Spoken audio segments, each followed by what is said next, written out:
بسم اللہ الرحمن الرحیم۔ السلام علیکم۔ ہمارے وہ ناظرین جنہوں نے ہمارے چینل کو ابھی تک سبسکرائب نہیں کیا، ان سے گزارش ہے کہ ہمارے چینل کو سبسکرائب کریں اور گھنٹی کا نشان بھی پریس کر دیں تاکہ ہماری آنے والی ہر ویڈیو کا نوٹیفیکیشن بر وقت آپ تک پہنچ سکے۔ ناظرین، انتخابات میں ہونے والی دھاندلی اور نتائج میں رد و بدل کے سلسلے میں جو ملک کے اندر ایک بے چینی اور ہیجان کی کیفیت شروع تھی، اور مولانا فضل الرحمان بھی اس محاذ پہ خاص سرگرم تھے، اور پاکستان تحریک انصاف کی طرف سے بھی آج اس سلسلے میں احتجاج کی کال دی گئی اور پورے پاکستان میں احتجاجی مظاہرے کیے گئے، اور ان مظاہروں میں دوسری جماعتیں بھی شریک تھیں، اور خاص طور پہ یہ ہدایت دی گئی تھی کہ یہ احتجاج پرامن ہوگا اور کسی قسم کا کوئی تشدد وغیرہ کا کوئی واقعہ نہیں ہوگا، اور صرف پاکستان کا پرچم ہی لے کے آنا ہے، اور کسی جماعت کا جو پرچم وہ نہیں لے کے جانے کی اجازت ہوگی، اور خالص طور پہ یہ پاکستان کے لیے اور انتخابات کے لیے یہ احتجاج تھا، کسی سیاسی جماعت کا ذاتی کسی ایجنڈے کے تحت نہیں تھا، صرف تمام جماعتوں کی طرف یہ متفقہ احتجاج تھا۔ اور آج اس سلسلے میں لاہور کے اندر ہم نے دیکھا کہ پاکستان تحریک انصاف کے امیدوار سلمان اکرم راجہ کو بھی گرفتار کیا گیا، جن کو بعد میں رہا کر دیا گیا، اور اس طرح ہم دیکھ رہے تھے کہ دوسری جماعتوں کے جو کارکنان ہیں ان کو بھی گرفتار کیا گیا، ابھی تک ان کی رہائی کے بارے میں ابھی تک کوئی اطلاع نہیں ملی۔ اور آپ کو یہ بھی بتاتے چلے کہ آج ایک ہنگامہ خیز اعلان کیا گیا کمشنر راولپنڈی کی طرف سے، اور انہوں نے کہا کہ انتخابات کے اندر جو ہے وہ بہترین دھاندلی کی گئی ہے، اور نتائج جو ہے وہ رد بدل کر کے پیش کیے گئے ہیں، اور جو امیدوار ہارے ہوئے تھے ان کو جتا دیا گیا، اور جو جیتے ہوئے تھے ان کو ہرا دیا گیا۔ انہوں نے کسی خاص جماعت کا نام نہیں لیا، نہ انہوں نے کسی خاص امیدوار کا نام لیا، انہوں نے صرف یہ کہا کہ راولپنڈی کے اندر جو ہے دھاندلی کی گئی ہے، اور میں اس چیز کا ذمہ دار ہوں، اور میں جو ہے خودکشی کرنا چاہتا تھا، لیکن میں نے آج میڈیا کے سامنے یہ بات کہی ہے، اس کے لیے مجھے چاہے کچہری چوک پہ پھانسی بھی دی جائے۔ اور اسی چیز کو لے کے آج سپریم کورٹ نے بھی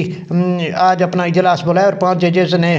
چیف جسٹس کے چیمبر میں اپنا اجلاس طلب کیا، جس کے اندر اس چیز پہ غور کیا گیا کہ جو اب مولانا فضل الرحمان پاکستان تحریک انصاف، جماعت اسلامی، تحریک لبیک اور دوسری جماعتوں میں بے چینی پائی جاتی ہے انتخابات کے نتائج اور ان میں مبینہ دھاندلی کے خلاف، تو اس طرح اس معاملے کو کس طرح سے سنبھالا جائے، اور اس چیز پہ بھی غور کیا گیا کہ سپریم کورٹ کے اندر ایک انتخابات کے حوالے سے ایک پٹیشن دائر کی گئی ہے کہ انتخابات کے نتائج کو کالعدم قرار دے کر نئے انتخابات کرانے کا حکم دیا جائے۔ تو اس چیز پہ بھی غور کیا گیا کہ کیا اب سپریم کورٹ کو از خود نوٹس لینا چاہیے یا اس درخواست کو سننا چاہیے۔ حالانکہ اب جس طرح پچھلی اسمبلی نے چیف جسٹس کو پابند کیا تھا کہ وہ انفرادی طور پہ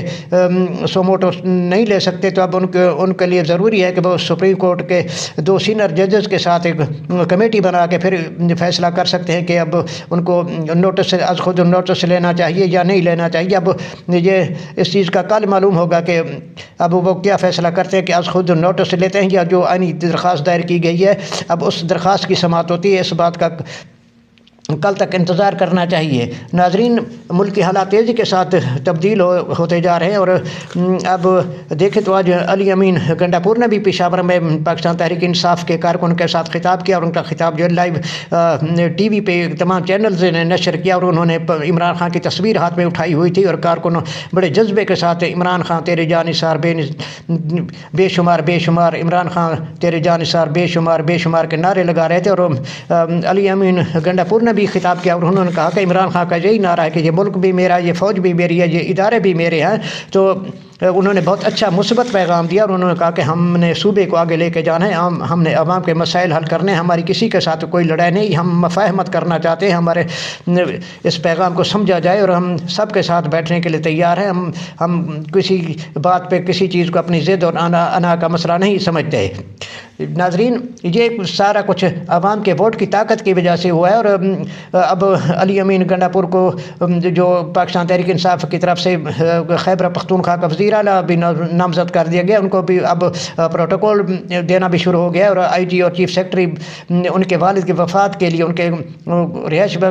گاہ پہ گئے اور ان کے ساتھ تعزیت کی۔ یہ سب عوام کے ووٹ کی وجہ سے ممکن ہوا ہے، حالانکہ یہی علی امین گنڈا پور تھے جن کو پولیس ڈھونڈ رہی تھی، اور جن کے خلاف کئی مقدمات بھی درج کیے گئے، اب عوام نے ان کو منتخب کیا، جس کی وجہ سے اب پاکستان تحریک انصاف کے جو مسائل ہیں وہ کم ہوتے نظر آ رہے ہیں۔ اب جو کہ دوسری طرف اگر دیکھا جائے تو پاکستان تحریک انصاف کے ٹکٹ سے جو آزاد امیدوار کامیاب ہوئے تھے، اب ان کو کسی طرح کا لالچ دے کے جو ہے اب پاکستان استحکام پارٹی کے اندر اور پاکستان مسلم لیگ نون کے اندر جو شامل کیا جا رہا ہے۔ اب تک کی اطلاعات کے مطابق پاکستان تحریک انصاف کے جو ہے آزاد ارکان صوبائی اسمبلی کے 16 آزاد ارکان جو ہے وہ نون لیگ میں شامل ہو چکے ہیں، اور قومی اسمبلی کے 4 ارکان جو ہیں وہ بھی نون لیگ میں شامل ہو چکے ہیں۔ ادھر علیم خان نے بھی اس چیز کا دعویٰ کیا کہ پاکستان تحریک انصاف کے آزاد ارکان میں 10 سے 15 آزاد ارکان جو ہیں ان کے ساتھ رابطے میں ہیں، اور ان کا ایک گروپ جلد ہی استحکام پارٹی میں شامل ہونے والا ہے۔ ناظرین، آپ کو یہ بھی بتاتے چلیں کہ NA 253 کوہلو کے اندر آزاد امیدوار جو ہے وہ میاں خان بگٹی وہ پولنگ کے اندر جو اب کامیاب ہو گئے ہیں کہ کچھ حلقوں کا پولنگ اسٹیشن پہ پولنگ کا عمل رک گیا تھا، تو اب وہاں پولنگ کرائی گئی، تو وہاں سے جو ہے نون لیگ کے امیدوار دوستین ڈوم کی جو وہ ہار گئے ہیں 3709 ووٹوں سے، اور یہاں سے آزاد امیدوار جو ہیں وہ کامیاب ہو گئے ہیں۔ اب پاکستان پیپلز پارٹی نے بھی اب نون لیگ کے ساتھ ایک چیز پہ شرط رکھی ہے کہ اگر وہ ان پاکستان پیپلز پارٹی کو پنجاب کے اندر ان کی نون لیگ کی جو حکومت بننے جا رہی ہے، اگر اس کے اندر بھی وزارت میں حصہ دیا جائے تو اس شرط پہ پاکستان پیپلز پارٹی جو ہے وہ مرکز کے اندر نون لیگ کے ساتھ ہاتھ ملانے کے لیے تیار ہے، اور وزارتیں لینے کے بھی لیے تیار ہے کہ ان کو پنجاب کے اندر بھی وزارتیں دی جائیں۔ اب اس ڈیل اور اس سارے اس عمل کے اندر زرداری صاحب اپنی جو ہے وہ گیم کرنے کے چکر میں ہیں کہ کسی طرح ان کی جو پارٹی ہے وہ اقتدار کے اندر آ جائے۔ اور اب ظاہر سی بات ہے، دیکھنے والی اور دلچسپ بات یہ ہے کہ اب اسمبلی کے اندر MQM تو موجود ہے واضح اکثریت کے ساتھ، جس طرح ان کو واضح اکثریت دلائی گئی ہے اور ان کو جتایا گیا، ان کو 17 سیٹیں دی گئی ہیں کراچی کے اندر۔ حالانکہ اگر نتائج کے مطابق دیکھا جائے تو ان کو زیادہ سے زیادہ 2 سے یا 3 سیٹیں ملنی تھی، اور فارم 45 کے مطابق وہ کراچی سے بری طرح ہار چکے ہیں۔ لیکن